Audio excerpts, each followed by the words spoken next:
అయితే నుల్లా మొన్నటి దాకా భోజనం విషయంలో కుమారి ఆంటీ హవాన్ అయితే నడిచింది కదా.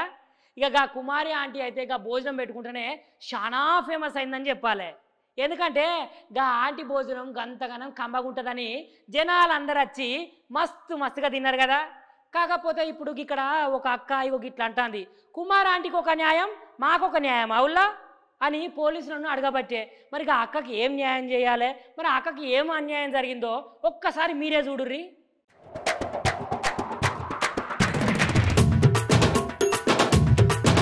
కుమార్ ఆంటీ పేరు ఇనే ఉంటారు కానీ అందరూ ఆ యాంటీ చేయబట్టి చెట్ల కింద రోడ్డు పక్క పొంటి మధ్యాహ్నం అన్న తినేటోళ్లకు బాగా డిమాండ్ పెరిగిందనే చెప్పాలి. గట్లుంటది మరి కుమార్ ఆంటీతోని. అయితే ఇప్పుడు కూడా గట్లనే ఒక అమ్మ రోడ్డు పక్క పొంటి అన్నం అమ్ముతుంటే ట్రాఫిక్ పోలీసులు వచ్చి ఇక్కడ నుంచి నీ దుకాణం తీయాలి అని ఆ అమ్మను పోలీసులు చాలా ఇబ్బంది పెడుతుర్రు పాపం. అయితే ఆ పోలీసుల ఘాతక అమ్మ తట్టుకోలేక ఏడ్చుకుంటా పోలీసులతో సారు అందరికి ఒక న్యాయం నాకొక న్యాయమా అని అడుగుతుంది. నేను అమ్ముకుంటే తప్ప అని వాళ్ళని నిలదీస్తూ తీసుకెళ్ళండి నన్ను స్టేషన్ కని ఏడుస్తూ అంటుంది అమ్మ.